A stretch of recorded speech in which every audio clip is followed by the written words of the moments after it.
भिक्षु और उपासक उपासिका दिल्ली के लिए रवाना करें और दिल्ली में ये साबित कर रहे कि असीमित बदलिया महाआंदोलन कमेटी का जो आंदोलन था वही आंदोलन है, दूसरा कोई आंदोलन नहीं है। और दूसरे लोग जो आज आंदोलन चला रहे हैं वो आंदोलन सिर्फ हम लोगों को भ्रमित करने के लिए चला रहे हैं और वो अपना सिर्फ रोजी रोटी का धंधा बना करके चला रहे हैं। उनका मकसद प्रजा की मुक्ति नहीं, उनका मकसद खुद की मुक्ति है। ऐसी बात को मैं रखते हुए अपनी वाणी को यही करा देता हूँ। हमें आप सबको आनंद जी को सुनना है। आप सबका मंगल कामना, आप सबके जीवन की सुखमय मंगल कामना करते हुए मैं अपनी वाणी को करा देता हूँ। आप सभी को अमोल होता है। जय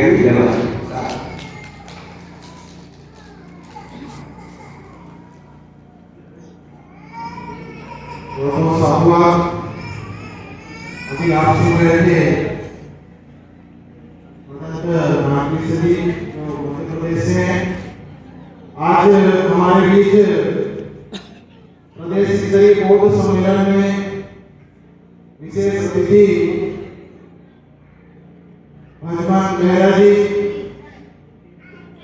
पूर्व मंत्री भारत सरकार हमारे बीच उपस्थित हैं। उनका बहुत बहुत स्वागत है। और मैं दो शब्द अपने विचार इस प्रदेश स्तरीय बौद्ध सम्मेलन में रखने के लिए उन्हें विशेष रूप से आमंत्रित करता हूँ। दो शब्द, क्योंकि उनका स्वास्थ्य ठीक नहीं रहने पर भी वे धर्म के कार्य में हमेशा बढ़ चढ़ करके हिस्सा लेते हैं। लंबे समय से वे समाज के हित में काम कर रहे हैं और वो हमारे बीच उपस्थित हैं, तो उनका बहुत बहुत स्वागत। और वे आकर के दो शब्द इस मंच में अपनी बात रखेंगे कि आने वाले समय में हम बहुत बड़ा एक बौद्धमय भारत मिशन बाबा साहब का सपना था, जो आज हमारा समाज दबा है, उसको हम फिर से उस रास्ते पर, धर्म के रास्ते पर ले जा सके, जिससे कि उनकी आर्थिक उन्नति, धर्म क्रांति और उनका परिवार सुखी और समृद्ध बन सके। यह उद्देश्य को लेकर के यह कार्य चल रहा है। तो आज के इस विशेष अवसर पर वे अपने विचार व्यक्त करेंगे।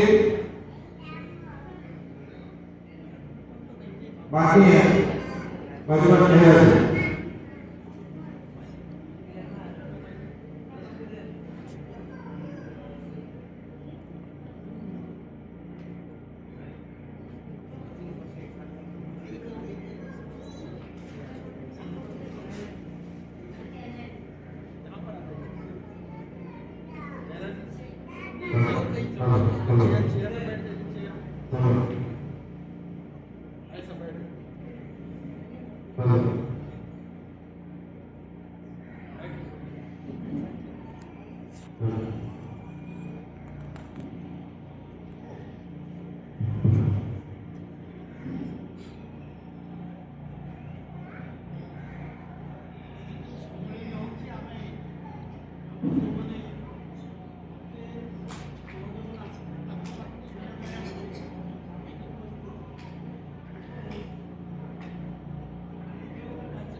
सुरक्षा पाहिजे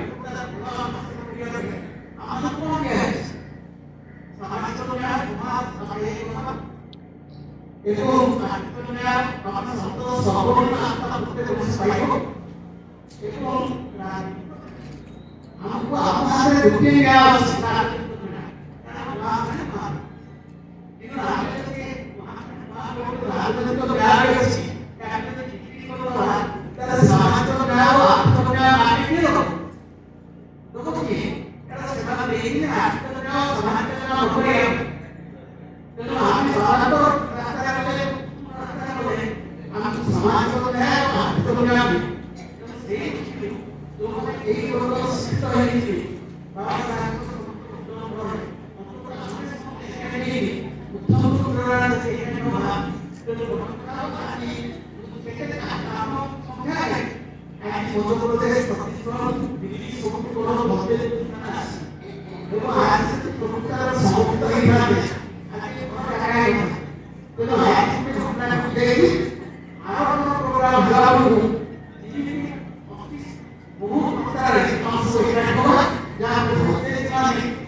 बैठने का समय नहीं है, निकलने का समय।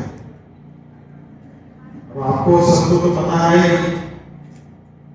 कि आपके दादर में अमरूद में मेरा आना जाना है, ऐसा कोई आदमी नहीं है कि मुझे नहीं जानता, जानते हैं सबको। लेकिन सब जो है अपनी कुर्सी के लिए लड़ रहे हैं। पद के लिए लड़ रहे हैं। हमारे मंत्री साहब जी ने बताया है नेता के लिए कुर्सी की लड़ाई होती है, यहाँ समाज में कौन सी कुर्सी की लड़ाई, यहाँ के लिए कोई कुर्सी की लड़ाई नहीं होती। सीखने के लिए सबको आना चाहिए। बाबा साहब ने सिखाया जो दरबार खोला है सबके लिए खोला है। यदि हमारे अंदर बुद्ध के प्रति श्रद्धा है तो यदि भक्ति जी हमारे धर्म गुरु आ रहे हैं तो हमको अपने दरवाजे खोलने और निरंतर व्हाट्सएप के माध्यम से स्टेटस के माध्यम से हम इसे चाह रहा था कि ज्यादा से ज्यादा संख्या में पहुंचे। लेकिन अविद्या बहुत बड़ी चीज है। अविद्या की वजह से आदमी के दरवाजे बंद हो जाते हैं। इसलिए भगवान बुद्ध ने प्रज्ञा की बात कही कि अविद्या को मिटाना है तो प्रज्ञा को विकसित करना है। और प्रज्ञा तब विकसित होगी जब हम सुनेंगे। जब सुनेंगे नहीं तो प्रज्ञा विकसित नहीं हो सकती। शुरू तो भाई प्रज्ञा सुन करके होती है। तब हमारे मंत्री साहब बैठे हुए हैं, क्यों? उनके पास बहुत अनुभव, बहुत समय सबको सरकार मिला करके भी और समाज के बीच मिला करके भी उन्होंने काम किया। लेकिन उनको जैसे पता चला वो आए, लेकिन जिन लोग बहुत कुछ बोलते हैं वो गाना नहीं आए। ये बहुत सारी चीजें हैं। कोई दूसरा करता तो मामला इस कार्यक्रम का आयोजन भी मैं हूँ और हम चाहते हैं कि उड़ीसा बोर्ड में हो। उड़ीसा में जिन लोग दबे कुचले पिछड़े समाज बना करके जिनको रखा गया है, इसलिए मैं बार बार कह रहा हूँ कि हमको दलित नहीं रहना है। जिनको दलित रहना है वो दलित रहे, लेकिन हमको दलित नहीं रहना है। ऐसा बाबा साहब अम्बेडकर जी ने हमको बोला है। इसलिए जिनको बाबा साहब का नाम लेते हैं और वो दलित बड़े हम बोलते हैं तो हमको समझ जाना चाहिए कि ये बाबा साहब को धोखा देने वाले लोगों में से आए। जिन लोग हमको दलित बनाने लगे थे, बाबा साहब ने हमको इंसान बनने के लिए बोला। बाबा साहब अम्बेडकर जी ने हमको तो बहुत धर्मों को अपनाने के लिए बोला। बाबा साहब अम्बेडकर जी ने हमको 22 प्रतिज्ञा दी है। तो हम उनके प्रतिज्ञाओं पर चलेंगे तो अभी हमारा समाज आगे बढ़ेगा, तभी हमारे लोगों का भला होगा। तो ये चीजों को हमें समझने की आवश्यकता है। आज इस प्रदेश स्तरीय लोगों सम्मेलन में भले ही संख्या कम है, कोई बात नहीं। शुरुआत में पहली बार है, एक चिंगारी लग गई है, उसको बढ़ाने की जिम्मेदारी हम सबकी है। आने वाले समय में पूरे राष्ट्रीय स्तर पर एक बहुत बड़ा सम्मेलन का आयोजन होगा। मंत्री जी ये भी बताया कि मध्य प्रदेश से उधर यूपी से हम सब बंदे लोगों को बोले आने वाले समय में और इससे विशाल पैमाने पर भिक्षु संघ आएंगे, उनको भोजन देने की जिम्मेदारी आप सबकी है। दान देंगे, भोजन देंगे, तभी तो भिक्षु का जीवन धर्म प्रचार में लगेगा। तो इस तरह से आज के इस प्रदेश स्तरीय बौद्ध सम्मेलन में बौद्ध वनम अभियान के मुख्य मार्गदर्शक पूज्य भगवंत आनंद महाईश्वरी जी, राष्ट्रीय अध्यक्ष अखिल भारतीय भिक्षु महासंघ एवं बुद्ध गया महाबोधि महाविहार मुक्ति आंदोलन के राष्ट्रीय अध्यक्ष, मैं उन्हें आज इस मंच में आमंत्रित करता हूँ। वे अपनी बात आपके बीच रखेंगे कि हम कैसे बाबा साहब के सपनों को साकार कर सकते हैं, कैसे हम अपना जीवन बनाएं और क्यों बौद्ध बने, इन विषयों पर अपने विचार और अपनी बात रखेंगे पूज्य भगवंत आनंद महाईश्वरी।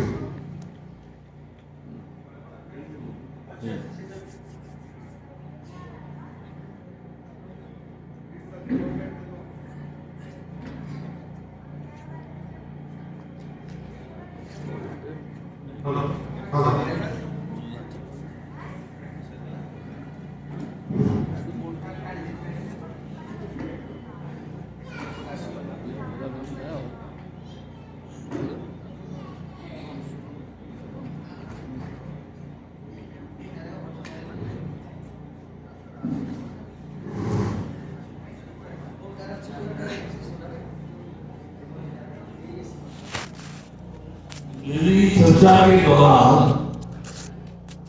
आप बात करते रहेंगे तो अच्छा होगा, क्योंकि आपको थोड़ा थोड़ा हिंदी जो बोलना चाहिए था, तो आपने उड़िया में बोला। और ये बोलने वाले हैं जिनकी हिंदी समझ में आती है कि नहीं, ये बहुत मुश्किल है। लेकिन इतना मैं जानता हूँ, किसी भी प्रदेश में लोग हिंदी जानते हैं, हिंदी बोलते हैं। देखो मैं उसको मना करो, उसको बोलो, उसको कोई बात नहीं करना। क्या बोला, क्या क्या समस्या है? लाइट हाँ जोड़ दो। मैं आपको एक ऐसे मार्ग से आपसे बात करूंगा, दो चीज आप याद रखना। कलिंगा युद्ध यही हुआ। चंडा अशोक, जिसको लोग चंडा अशोक कहते थे, हिंसक अशोक कहते थे, उसने इसी कलंक की भूमि पर हिंसा को त्याग कर बुद्ध के मार्ग को अपनाया। तो एक चीज ये ध्यान रखना, मैं जो कहने वाला हूं, कलिंग में जहां सम्राट अशोक ने बुद्ध के दर्शन की ध्वजा फहराई, क्या वो उड़ीसा आज उस मार्ग पर जा रहा है, बीच में खड़ा है, या उस रास्ते से भटक गया? ये इस पर चिंतन करना। अब मैं दूसरी बात कह रहा हूं, आए दिन पूरे हमारे देश में चर्चा होती है धर्मों के ऊपर। कभी कहते हैं हमारा धर्म ये है, कभी कहते हैं हमारा धर्म ये है, अभी कहने लगे हैं कि हमारा धर्म ये है, सनातन है। श्रमण और ब्राह्मण, ये दो का विवाद बहुत समय से है। ब्राह्मण कहता है दुनिया बनाने वाला ऊपर है, जिसने संसार की रचना की है वो ऊपर है। आपने किसी ने देखा है उसको? जिसने ये दुनिया बनाई है, लोग बोलते हैं कि वो ऊपर है, सृष्टि का मालिक है। आपने देखा किसी ने? आप खड़ा करके बताओ, किसी ने देखा है क्या? नहीं देखा है ना? लेकिन जिसने तुमको पैदा किया है, जिन्होंने तुमको पैदा किया है, तुम्हारे माँ बाप, उनको तो तुमने देखा है। जिसको देखा नहीं हो उसके ऊपर विश्वास करें हम, तब आतंकवाद, भाग्यवाद, ईश्वरवाद की रचना होती है। और जब ईश्वरवाद के बाद आतंकवाद की रचना होती है, तब मानव का मानसिक विकास नहीं, मानसिक शोषण होता है और वो मानसिक गुलाम बनता है। मेरी बात समझ में आ रही है? मैं जो बोल रहा हूँ आप लोग समझ रहे हैं? उसको जरा हाथ खड़ा करके बताओ मेरे को, नहीं तो ऐसा होगा मैं बोलता रहूंगा और आपके समझ में कुछ आएगा नहीं तो मेरा बोलना ही बेकार है। कुछ समझ में आ रहा है कि नहीं आ रहा? आ रहा है ना? चलो अच्छा, समझ में आ रहा है। अभी मैं सृष्टि की रचना बताता हूं। दुनिया में कोई भी इंसान पैदा हो, किसी भी देश में पैदा हो, उसके लिए पति पत्नी का होना बहुत जरूरी है। मां 9 मास के बाद जन्म देती है, लड़का हो या लड़की हो। अब आप ये देखिए, जन्म से सबका रास्ता एक ही है। पूरी दुनिया के मानव समाज की जन्म का जो रास्ता है वो एक है। एक रास्ते से आते हैं सब, क्या 2 रास्ते से आते हैं? बोलो, एक से आते हैं कि 2 से आते हैं? एक से आते हैं। और सभी जन्म से नंगे पैदा होते हैं। सही है गलत है? नंगे पैदा होते हैं। अगर हम 4 बच्चों को एक पालने में डाल दें जो अभी अभी नंगे पैदा हुए हैं, उसमें 4 लड़की हो 4 लड़के हो, कोई भी दुनिया का ब्राह्मण, कोई भी भारत का शंकराचार्य, कोई भी दुनिया का प्रकांड पंडित ये बता सकता है कि उसमें कौन सा ब्राह्मण का बेटा है, कौन सा क्षत्रिय का बेटा है, कौन सा वैश्य का बेटा है, कौन सा शूद्र का बेटा है? बता सकता है? सब मानव है। इसलिए इस मानव समाज को मानसिक गुलाम बनाने के लिए एक फॉर्मूला तैयार किया, वो है ब्राह्मण और श्रवण की संस्कृति का विवाद। ब्राह्मण कहता है सृष्टि की रचना भगवान ने की है, ईश्वर ने की है। श्रवण कहता है तू स्वयं तू अपने जीवन का मालिक है, तेरा कोई मालिक नहीं, तू स्वयं मालिक है। जैसा करेगा वैसा तुझे बनना। जो कर्म पर विश्वास रखने वाले हैं वो प्रगति के मार्ग पर गए। जिन्होंने बाकीबाद, आतंकवाद, ईश्वरवाद पर विश्वास किया वो आज भी भूखे और नंगे हैं, गोदे में पड़े पड़े रो रहे हैं कि कोई हमारी रक्षा करे। अभी यहाँ से हटके थोड़ी देर के लिए मैं आपको भारत की उस संस्कृति में ले जाना चाहता हूँ जब डॉक्टर अंबेडकर का जन्म हुआ। स्कूल में पढ़ने से रोका, सबसे पीछे बैठाला, पानी नहीं पीने दिया, कहीं गया उसके टिफिन को उठा के फेंक दिया, उसको धोया गया, जहां जहां वो रहा उसका सामान निकाल के फेंक दिया गया। कितना उत्पीड़न हुआ होगा डॉक्टर अंबेडकर का, ये कल्पना करूंगा। उस डॉक्टर अंबेडकर ने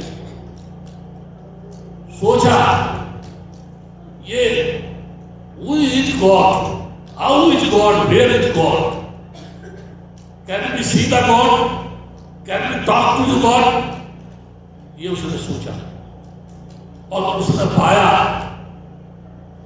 काफी अध्ययन करने के बाद उसने पाया education is the compulsory for get everything. शिक्षा जरूरी है।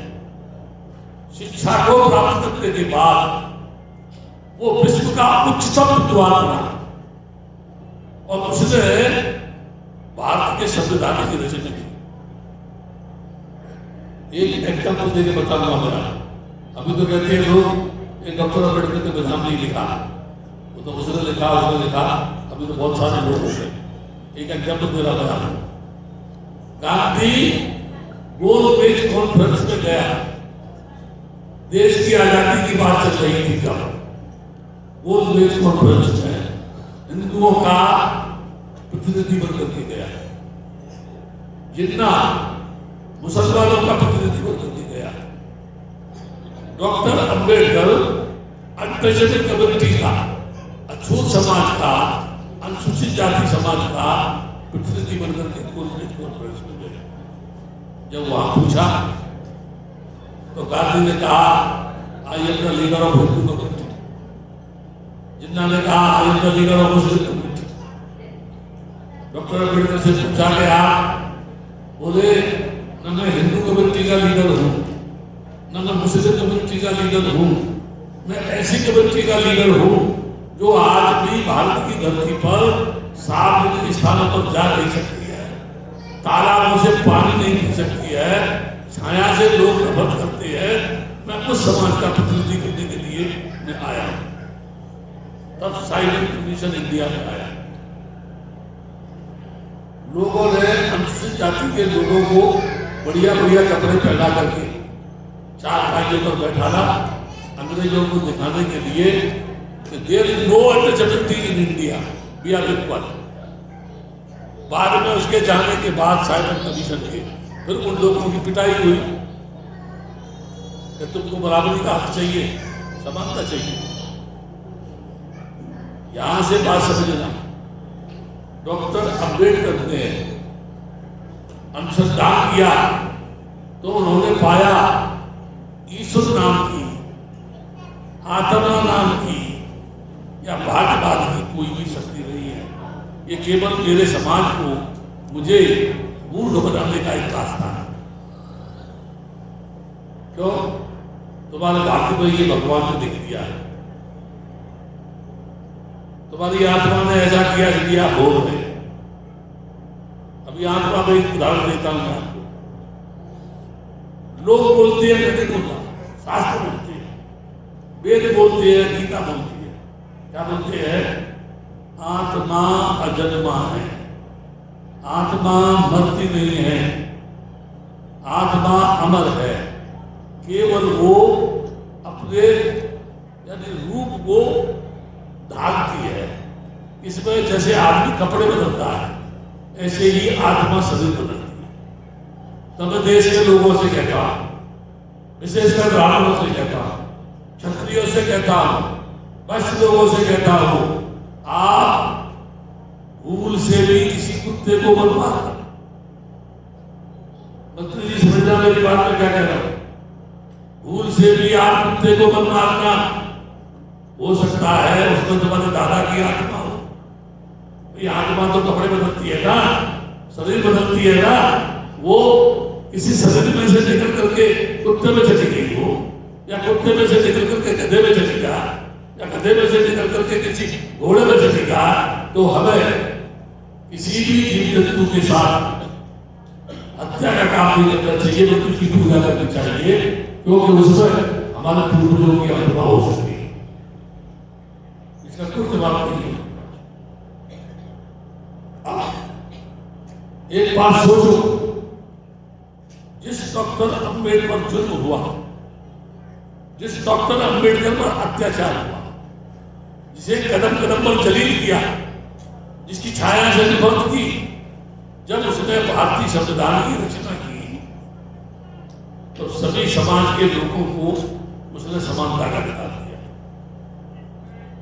अगर मनुस्मृति को आज माना जाए तो किसी भी महिला को घर से बाहर निकलने की स्वतंत्रता नहीं है, विधवा विवाह करने का अधिकार नहीं है, केवल चौके तक ही सीमित रहना है, पति की आज्ञा का पालन करना है, जो भी जुल्म करे सहन करना है। क्यों? मनुस्मृति कहती है, मैं नहीं कह रहा। डॉक्टर अंबेडकर ने संविधान बनाया, संविधान आपको समर्थन का मिला। अभी दो रास्ते मैंने बताया, अभी मैं तीसरी बात कर रहा हूं। पूरी दुनिया में एक व्यक्ति ऐसा पैदा हुआ, सोचना, एक व्यक्ति ऐसा पैदा हुआ तो दुनिया के अंदर केवल एक, जो बैसाखी पूर्णिमा को पैदा हुआ, बैसाखी पूर्णिमा को उसे संबोधि मिली, बैसाखी पूर्णिमा को ही वो मर गया। सोचो कैसा आदमी होगा वो। बैसाखी पूर्णिमा को पैदा होना, बैसाखी पूर्णिमा को ज्ञान मिलना, बैसाखी पूर्णिमा को उसको मर जाना। अभी 3 बातें हैं। वो जंगल में पैदा हुआ, जंगल में ज्ञान मिला, जंगल में मर गया। ये भी बहुत बड़ी बात है। जंगल में पैदा हुआ, लुम्बिनी में पैदा हुआ, संबोधि कहाँ मिली उसे? 2 वर्ष के नीचे उर्मिला। अमृत कहाँ हुई? उसी नगर में 7 वर्षों के नीचे।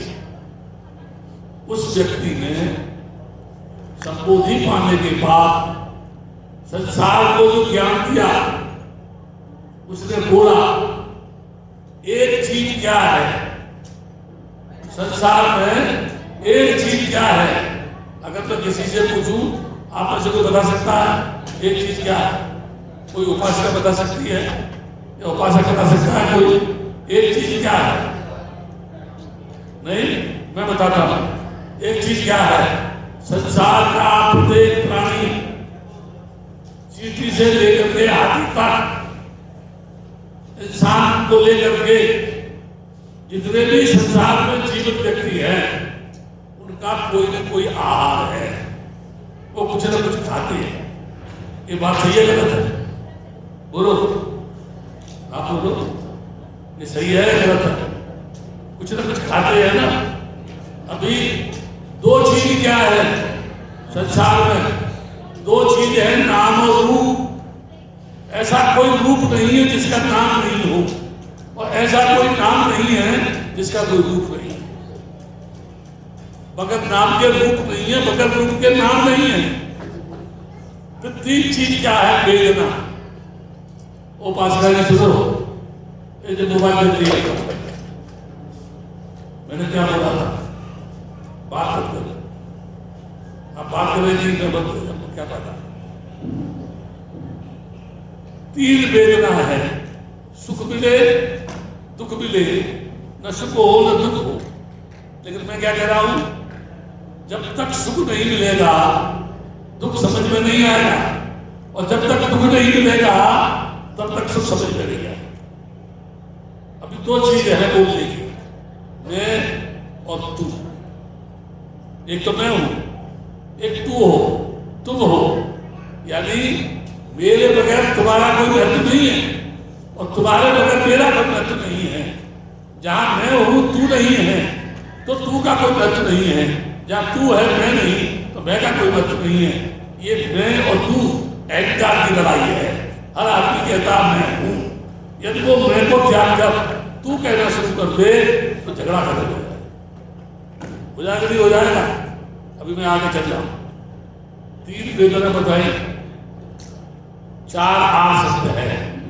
दुख है, प्रत्येक इंसान को दुख है, प्रत्येक महिला को दुख है। किसी के बच्चा नहीं इसलिए दुखी है, किसी के लड़के जाता है इसलिए दुखी है, किसी की लड़की जाता है इसलिए दुखी है, किसी की लड़की नहीं इसलिए दुखी है, किसी की शादी नहीं इसलिए दुखी है, किसी का मकान नहीं इसलिए दुखी है, किसी ने जो है लड़का पढ़ा लिखा नहीं इसलिए दुख है। यानी प्रत्येक व्यक्ति को कोई न कोई दुख है। दुख है तो उसका कारण, मगर कारण कोई दुख नहीं है। निमोनिया होगी सर्दी से, बुखार भी हो, खांसी भी है, कारण है। दुख का कारण है, कारण का निवारण है, निवारण का भार। किसी को बुखार आया, क्यों आया? सर्दी से आया। दवा क्या है? दवा ये है, लेनी कैसे है? गर्म पानी से, ठंडे पानी से। दुख है, दुख का कारण है, कारण का निवारण है, निवारण का मार्ग। 5 चीजें क्या है? पंचशील है। प्राणी हिंसा मत करो, व्यभिचार मत करो, चोरी मत करो। क्या गड़बड़ कर रहे हैं आप बीच में उड़ीसा वासी?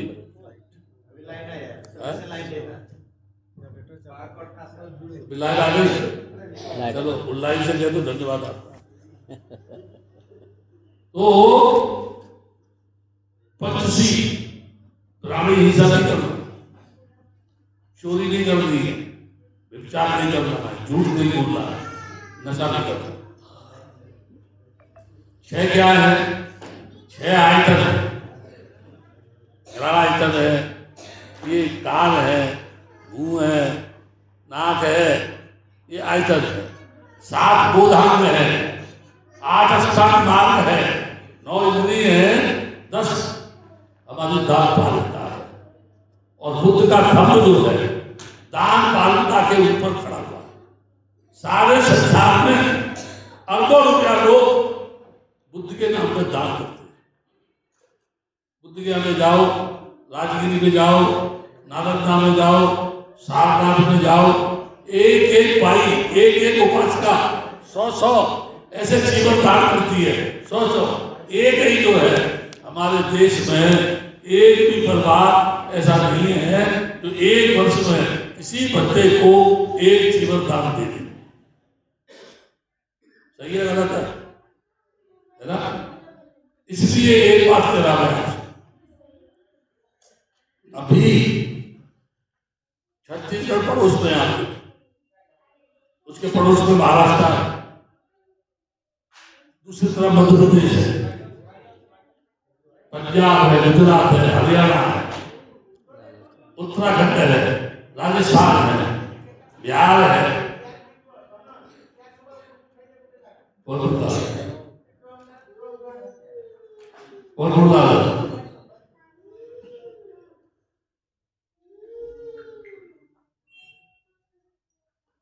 आप ये समझो, यहां से सम्राट अशोक का संदेश गया, जहां उसने हिंसा को त्याग कर अहिंसा का मार्ग अपनाया था, और सारे विश्व में देवांगदेव प्रिय के नाम से वो जाना गया। आज वही सम्राट अशोक का संदेश विभिन्न प्रांतों से आपके उड़ीसा में आ रहा है। ये कम लोग हैं, कोई बात नहीं, अभी कम लोग हैं, ये कोई बात नहीं। ये लोग ही उड़ीसा में सम्राट अशोक के संदेश को फैलाने का आधार बनेंगे, फाउंडेशन बनेंगे। इनसे ही उड़ीसा के अंदर बुद्धिज्म जाएगा। बुद्ध ने जब 5 परंपरा को छोड़ा, जो बुद्ध को तपस्या के मार्ग पर ले जा रहे थे, जब वो छोड़ के चले गए सिद्धार्थ को, संबोधि मिलने के बाद संबिक संबोधि ने, बुद्ध ने उन 5 लोगों को तलाशा। कहा 5 लोग जो मुझे छोड़ के गए? वो सारनाथ में गए, जाके उनको बोला, तुमको जो ज्ञान मिला मुझे बता दो, मुझे जो मिला तो तुम्हें बता देता हूं। उन 5 लोगों ने सारे विश्व के अंदर बुद्ध के संदेश को फैला दिया, और आज अरबों रुपया इस भारत की धरती पर बुद्ध के नाम से दान आता है। अरबों, करोड़ों नहीं, अरबों रुपया दान आता है, और ये सरकार मानती रहती है। बुद्ध ने क्या कहा? अविद्या से संस्कार, संस्कार से विज्ञान, विज्ञान से नाम रूप, नाम रूप से आयतन, आयतन से स्पर्श, स्पर्श से वेदना, वेदना से तृष्णा, तृष्णा से भाव, भाव से उपादान, और उपादान से जरा। आदमी पैदा होता है ना होता है, नाम रूप, लड़की हो लड़का हो, उसके बाद व्यवहार करेगा तो 2 चीजें होंगी, सुख मिलेगा, दुख मिलेगा। बच्चा किसी चीज को पकड़ता है ना, उधर जाएगा, ये संसार बनेगा, उसका कारण बनेगा, बाद में क्या होगा? मर जाएगा। जन्म लेना निश्चित है तो मरना भी निश्चित है। न कुछ लेके आया। आप भी कुछ लेके नहीं आए थे, नंगे आए थे। याद रखना, कितनी बड़ी बिल्डिंग बना लो, कितना भी सोना एकत्र कर लो, कितने भी आभूषण पहन लो, कितनी भी साड़ियां खरीद लो, लेकिन जब मौत आएगी ना, आप अकेली जाएंगी। जो भी आपके पास है सब यही पड़ा रह जाएगा, और जो कपड़े भी डाले जाएंगे ना चिता के ऊपर, सब उतार लिए जाएंगे, उठा के नंगा ही तुमको आग में धो के फूंक दिया जाएगा। क्या मिला? कुछ मिला? इसलिए एक काम करो, कुशल कर्म करो, परोपकार करो। किसी को गिलास पानी पिला दो, किसी को आधा रोटी खिला दो, कुछ नहीं तो किसी को बैठने की इजाजत दे दो, किसी के साथ भला कर दो। आज तक किसी को पानी पिलाएंगे क्या? गुरुद्वारा पिलाएंगे। अगर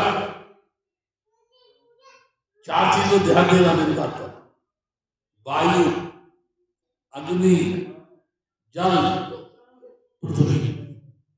क्या अगर यह घोषणा हो जाए किसी बस्ती में 3 दिन पानी नहीं आएगा, नद में 3 दिन पानी नहीं आएगा, तो सवेरे महिलाओं में एक दूसरे के ऊपर बाल्टी लेके झगड़ा हो गया होगा। पहले मैं भरूंगी पानी, बोली नहीं पहले मैं भरूंगी। मैं आई थी यहाँ, और हर महिला ये सोच रही होगी ज्यादा से ज्यादा पानी भर दूं मैं, क्योंकि 3 दिन तक पानी नहीं आना।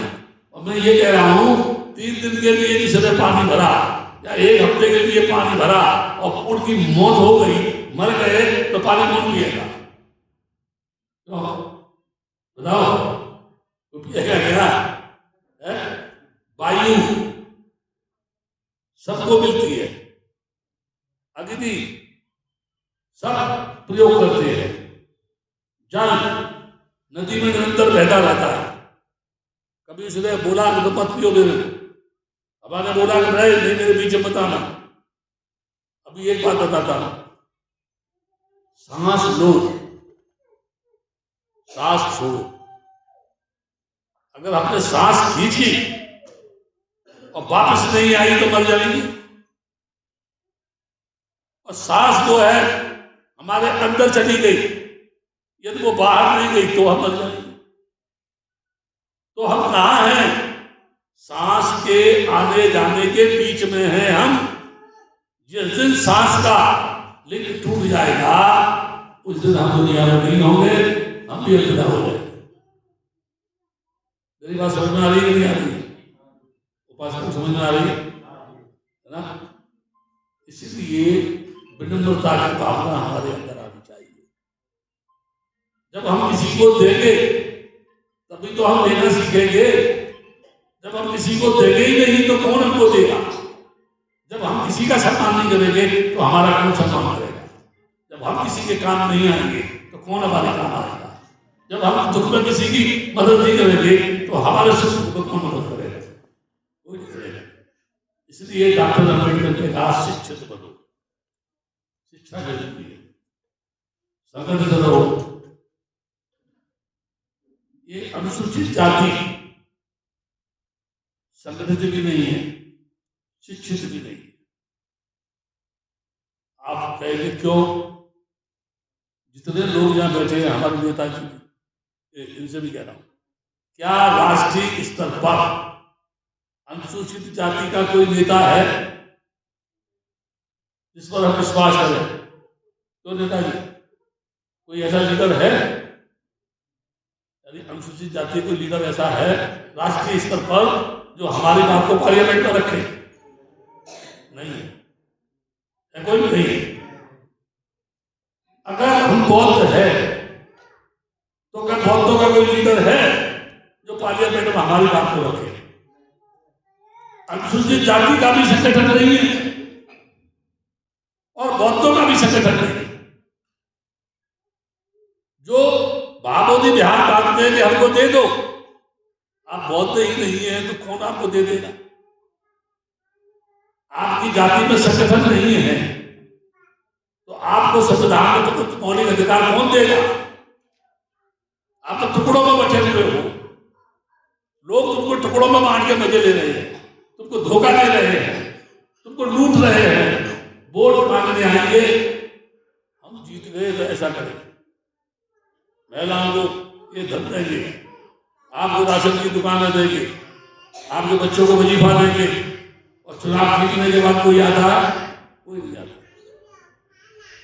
समय नहीं है उनके पास। इसलिए दो महान हैं, एक डॉक्टर अंबेडकर ने जो हमें बताया उस पर हमको जानना है। क्या बताया? उन्होंने कहा जिस धर्म में मूल्य नहीं है, जिस धर्म में समता नहीं है, जो धर्म विषमता सिखाता है, जिस धर्म में आदमी आदमी का शोषण करता है, जिस धर्म में आदमी आदमी को नीचा बनाता है, जिस धर्म में आदमी आदमी की हत्या करता है, जो ईश्वर समाज को टुकड़ों में बांटता है, जो ईश्वर आदमी को ऊंच नीच सिखाता है, जो भगवान आदमी को आदमी की हत्या करने की शिक्षा देता है, डॉक्टर अम्बेडकर कहती है उसको त्याग दो, और त्यागने के बाद बुद्ध की जरूरत में आओ। इसलिए 14 अक्टूबर सन 1956 को डॉक्टर अम्बेडकर ने नागपुर की दीक्षा भूमि पर बुद्ध के धर्म को स्वीकार किया। समझ में आ गया? अभी एक कार्यक्रम छोटा है, मेरी दृष्टि में नहीं, मेरी दृष्टि में बहुत बड़ा, क्योंकि उड़ीसा इस भवन में इतने अच्छे मंच पर इतने लोगों ने व्यवस्था की। ये व्यवस्था एक प्रयास है लोगों का। बुद्ध कहता है ऐपसिको ओपदयेको अचलकरणी अनंतरं कुच्चक हेतु साथी, आओ सुनो देखो, यदि वो मेरी बात सही है तो उस पर चलो, उसको मानो तो तुम्हें सुख मिलेगा। मैं भी आपसे कह रहा हूं, जितनी बातें आपने सुनी है, जिन बातों पर आप चिंतन करना, मनन करना, और ये बुद्ध घोष बोधि बत्ते जो आपके बीच में प्रयास कर रहा है, छत्तीसगढ़ से आगे उड़ीसा में आया है, ये बत्ते जो मध्य प्रदेश के है, ये मैं अकोला में लेके गया जो महाराष्ट्र में है, वहां से जो छत्तीसगढ़ में लाया, छत्तीसगढ़ से ये उड़ीसा में है, और एक दिन ऐसा आएगा कि ये बुद्ध घोष बोधि, मैं आशीर्वाद दे रहा हूं आपके सामने इसको, एक दिन ये बुद्ध घोष बोधि भारत की धरती पर सितारे की तरह से चमकेगा, और लोग बुद्ध के रास्ते पर चलने वाले इसके पीछे आएंगे, और जो बच्चों भटके हुए हैं वो भी इसके पास आकर के बुद्ध के सन्मार्ग पर चल करके एक ऐसा संगठन पैदा करेंगे जो इस धरती से विषमता बिठा करके समता लाने का काम करेगा। तब ये देश खुशहाल होगा, और ये उस समय देवानदेव प्रिय सम्राट अशोक की भूमि कहलाएगा। मैं प्रवचन समाप्त करता हूँ। आपका मंगल हो, आप सुखी रहे, आपका कल्याण।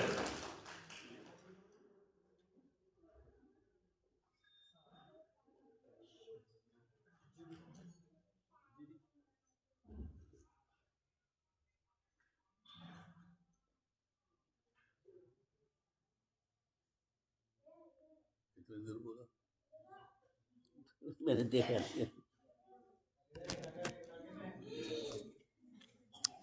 कितनी देर बोले ये कुछ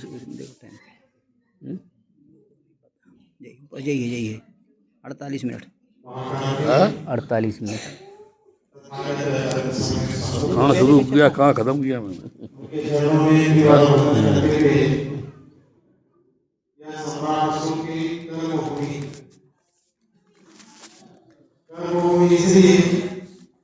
क्योंकि सम्राट अशोक ने यहाँ पर संहार किया, उसके बाद बुद्ध को स्वीकार किया, तो इसको बनाने का भी काम किया। पहले नष्ट किया, और नष्ट करने के बाद इसे फिर से पुनः जीवित करने का भी काम सम्राट अशोक ने किया। यही नहीं, पूरे भारत को दिशा करने का काम किया, भारत के बड़े बड़े धर्मों को बनाने का काम किया। और यदि उड़ीसा की इस भूमि पर उड़ीसा के जो लोग हैं, यदि सम्राट अशोक के पश्चिमों पर चलने के लिए आगे बढ़े हो जाए तो भारत को अपना बनाने में ज्यादा समय नहीं लगेगा।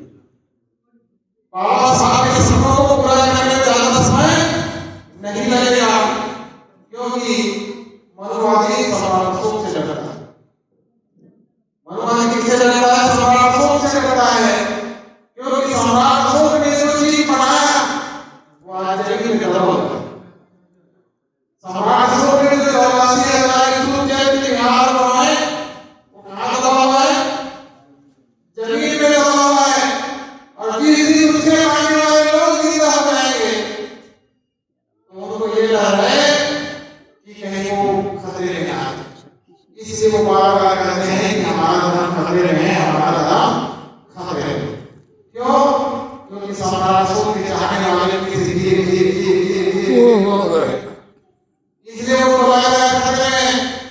उनके एमएलए हैं, उनके एमपी हैं, उनके मंत्री हैं, उनके नेता हैं, उनके प्रधानमंत्री हैं, हर पोस्ट में वो बैठे हैं कि उनको डर है। क्यों? क्योंकि जिस जगह पे बैठे हैं वहां पर तो बैठने का जो दावेदार है वो बहुत आदमी का है। ये जबरदस्ती अपना नाम चिपका करके बैठे हैं। इसलिए उनका यही कहना आता है कि होगा इसलिए पूरी चावल इससे आम का बताओ हमें ये कार्य करना होगा कि हम और ये सम्राट सब अशोक का वो पिलर, पता नहीं क्या थी कितने लोग देखे हैं सम्राट अशोक का पिलर? देखे हैं सम्राट अशोक का पिलर क्या क्या है उसमें? तो सम्राट अशोक का जो पिलर होते हैं उसका जो 4 शेर है वो आपके नोट में है। किसमें है? आप अपना नोट देखना, उसमें 500 के नोट में, 100 के नोट में, 200 के नोट में, 50 के नोट में, 10 के नोट में, 20 के नोट में क्या है? सम्राट अशोक का चिन्ह है। वो सम्राट अशोक का चिन्ह नहीं है, वो किसका चिन्ह है? किसका चिन्ह है? अशोक की स्तंभ नहीं है, वो धम्म स्तंभ है। कौन सी स्तंभ है? धम्म स्तंभ है। उस धम्म स्तंभ में 4 शेर हैं और उस 4 शेर के ऊपर में 32 आरो वाला एक चक्र है जो भगवान बुद्ध के 32 लक्षणों का प्रतीक। 32 आरो का एक चक्र है जो 4 शेर उठा करके रखा हुआ है।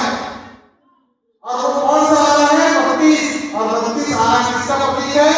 बुद्ध के 32 लक्षणों का प्रतीक जो 4 शेर बुद्ध को उठा करके रखा हुआ है।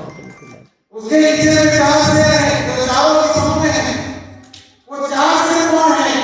वो 4 शेर भिक्षु संघ है। 4 शेर कौन है? भिक्षु संघ है जो चारों दिशाओं में शेर की तरह धारण करके हम को आगे जाने के लिए अपने पीठ पर बुद्ध को उठा करके रखा हुआ है। अपने पीठ पर बुद्ध को उठा करके चल रहा है वो 4 शेर। और उसके नीचे क्या है? तो उसके नीचे आपको 24 आरों का चक्र मिलेगा।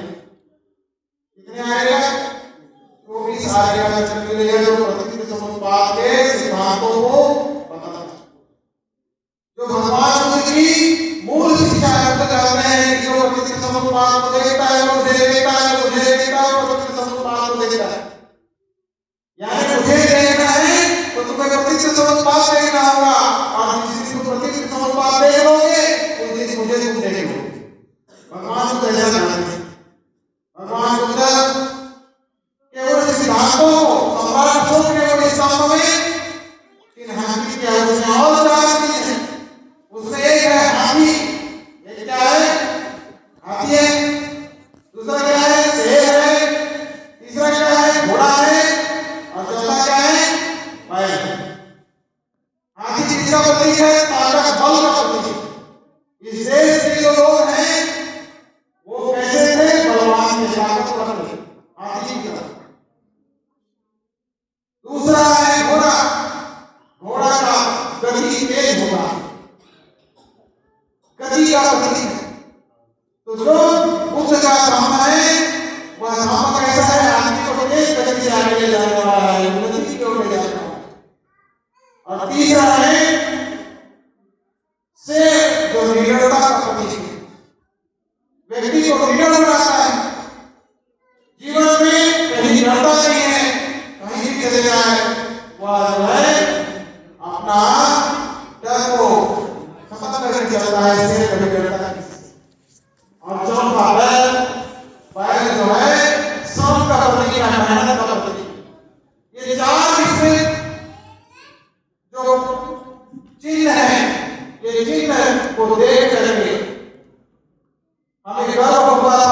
तरह से लोग प्रेरणा लेते थे और धम्म को पकड़ कर जीवन जीते थे। तो सम्राट अशोक का वही संप आज धीरे धीरे धीरे धीरे कालांतर में कोने का तकनीक काम किया और बाद में वो बहुत सारा जो है अपना सोचते हुए खत्म हो गया। आज भी जिंदगी में बोलोगे तो आपको सम्राट अशोक का लग जाएगा। इसलिए हमें यह गर्व होगा कि हम कुछ कह रहे हैं और आज यदि फिर से कोई ध्यान से लोगों को समझ में आ रहा है तो ज्यादा समय नहीं लगेगा बाबा साहब अम्बेडकर के सपनों को पूरा करने। इसलिए मैं आज के इस प्रदेश स्तरीय बौद्ध सम्मेलन में उपस्थित समस्त हिंदू संघ हमारे बीच पूज्य वनस्पत आनंद माई से ने जो बात आपको बताई है कि हमको आने वाले समय में अपने धर्म को जानने वाला, पंचशीलों को जानने वाला, पंचशीलों को ग्रहण करने वाला, पंचशीलों को अपने जीवन का आदर्श बनाकर के जीने का काम हमें जिस दिन करने लग जाए तो बुद्ध के धर्म को कोई रोक नहीं सकता। पहले इसके पहले भी मैंने आपको बताया कि बौद्ध की पहचान है पंचशील और ये पंचशील का कर्तव्य हमारे लिए ऊपर है और ये पंचशील है हमारी पहचान। ये पंचशील को हम धारण करके अपने जीवन में बाबा साहब के सपनों को साकार करने का काम कर सकते हैं। इसलिए बौद्ध बनो अभियान आने वाले समय में बहुत ही जल्दी पिछले 14 अप्रैल के दिन यहाँ पर 30-35 लोगों ने बुद्ध के धम्म की दीक्षा ली और कालांतर में वो दीक्षा का काम होने के बाद पूरा का पूरा धम्म का काम वहीं पर था और उस झरने के पानी को फिर से हमने नदी में जोड़ने का काम किया है। अब यह नदी अब धीरे धीरे आगे बढ़ेगी। पूरे उड़ीसा के अंदर बुद्ध विहार नाम का ऐसा कोई चीज नहीं है, लेकिन सेंट्रल उड़ीसा ये जो तालचर है यहाँ पर बुद्ध विहार की भूमि पूजन की बात हो चुकी है और आने वाले 17 तारीख को हमारे जेडी श्रीरत्न जी ने अपना जमीन बुद्ध विहार बनाने के लिए उन्होंने दान दिया। ये बहुत बहुत साधुवाद के पात्र हैं कि उड़ीसा के अंदर यह पहला बुद्ध विहार होगा जिसको हम बनाने का काम करेंगे और धीरे धीरे जो मैंने और आपको किसी पहले बात किया कि 5 एकड़ जमीन तक हम उसको स्कूल खड़ा करने का काम करेंगे। तो इस तरह से 17 तारीख को यह भूमि पूजन का कार्य ये हमारे पूरी भिक्षु संघ आए हुए उनके कमलों में यहाँ भिक्षु निवास, बुद्ध प्रतिमा स्थल और लाइब्रेरी के साथ साथ उसका प्रोजेक्ट बनेगा और ये जो है उड़ीसा के इस धरती को बौद्धमय बनाने का काम करेगा। तो उस भूमि को जो भूमि पूजन 17 को होगा तो उस कार्यक्रम में आप सभी लोग पहुंचेंगे। आपको जो जानकारी दे दी जाएगी व्हाट्सएप के माध्यम से और ज्यादा से ज्यादा संख्या में आप लोग पहुंच करके उस कार्य को जल्दी से जल्दी हम एक भिक्षुओं को हम होटल में रुकते हैं तो होटल में रुकने के बजाय हमारे पास तो यहाँ आना चाहिए। कम से कम वहाँ पर 10, 20, 25, 50 जो भी बंदे आएंगे वहाँ रुकने की उनकी व्यवस्था हो। इस तरह से उसको बनाने का काम हम सामने के अंदर में करने का प्रयास करेंगे। तो इस तरह से जेडी श्रीरत्न जी का बहुत बहुत साधुवाद कि उन्होंने इस धम्म के कामों को उड़ीसा में आगे ले जाने के लिए अपनी ओर से एक छोटा सा ये प्रयास किया। जिस तरह से अनाथ पिंडर ने एक धम्म के कार्य को आगे बढ़ाने के लिए कार्य किया, माता विशाखा ने जो कार्य किया, राजा के साथ में काम किया। मैं इसके 2 साल पहले भी बोल के गया था, 3 साल पहले भी बोल के गया था कि इस काम को करने के लिए जगह चाहिए। मैं यहाँ कई बार आया, भुवनेश्वर ने आपके यहाँ लोगों को भी बताया, लेकिन कोई बात नहीं, देर हुआ कोई बात नहीं। लेकिन अब आने वाले समय में हम लोगों को उड़ीसा को बौद्धमय बनाने का काम करेंगे, पंचशील से युक्त बनाने का काम करेंगे। आज ये प्रदेश पिछड़े प्रदेश में यहाँ गिनती होता है, लेकिन एक दिन इस उड़ीसा को पहले नंबर पर लाने का हम पूरा प्रयास करेंगे। ये हमारा कोशिश रहेगा। इसी शब्दों के साथ आज के इस प्रदेश स्तरीय बौद्ध सम्मेलन का जो उपस्थिति है आप सभी की, उसके लिए बहुत बहुत साधुवाद करते हुए मुझे भिक्षु संघ यहाँ पर उपस्थित हुए उनका भी बहुत बहुत साधुवाद। और मैं आगे के कार्यक्रम के लिए जेडी श्रीरत्न जी को अपनी बात रखने के लिए आमंत्रित करता हूँ और बहुत ही जल्दी हमें उन लोगों की जरूरत है जो पंचशील का पालन करने का काम करें। पंचशील से ही तो हम आगे बढ़ेगा, नहीं तो दारू पी करके बोलेंगे बाबा मेरा मिशन पूरा, और हम पी करके पूरा करेंगे पूरा, तो कभी जिंदगी में नहीं होगा। नागपुर के लोगों ने ऐसे ही करके बाबा साहब के मिशन को पीछे रख दिया।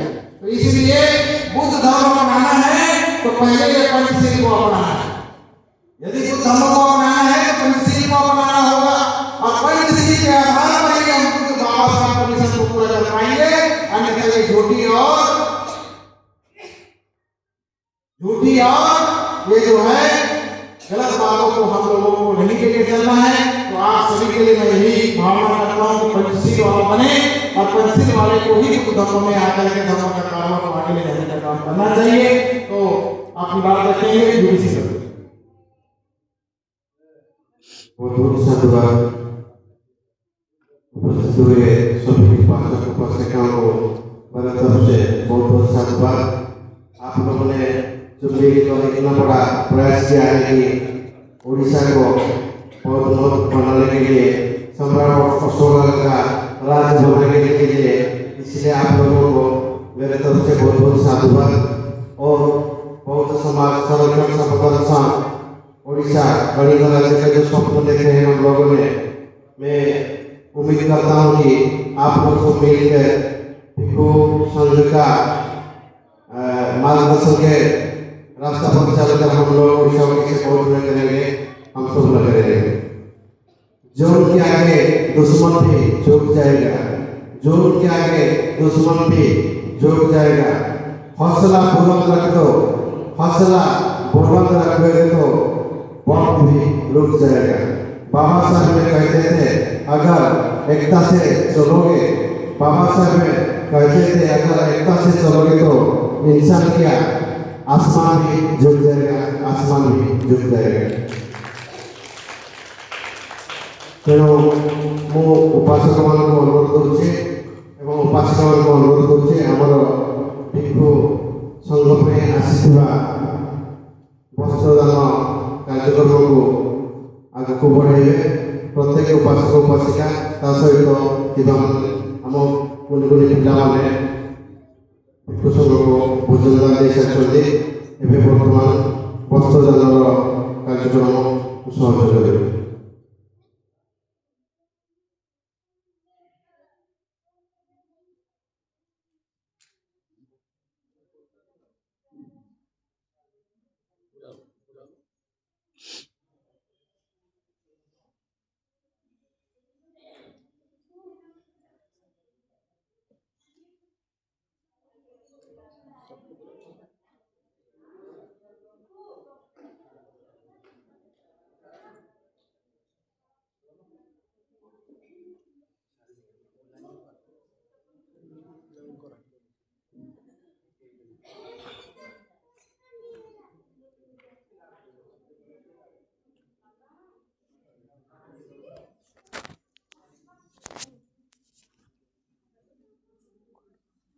संगठन का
वो लोग हाथ लगा लेंगे।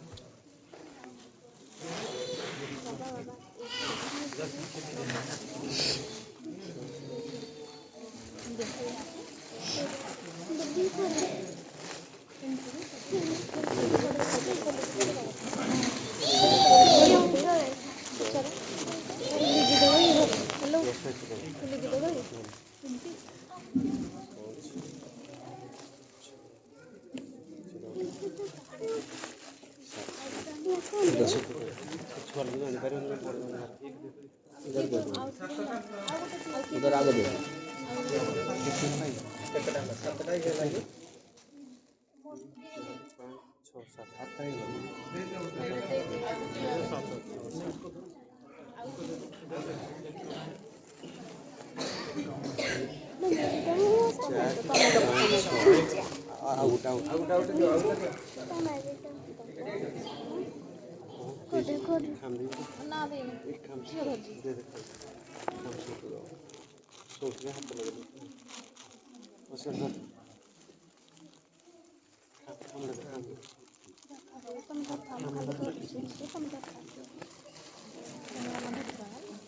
आप इधर आ जाओ ऐसे यहाँ जाओ सामने आप ऐसे आप इधर आ जाओ चलिए हाथ लगाइए, रखिए, पकड़ो, बनते लोग पकड़ो।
इधर इधर इधर इधर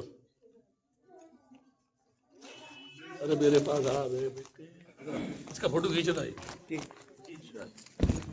खींच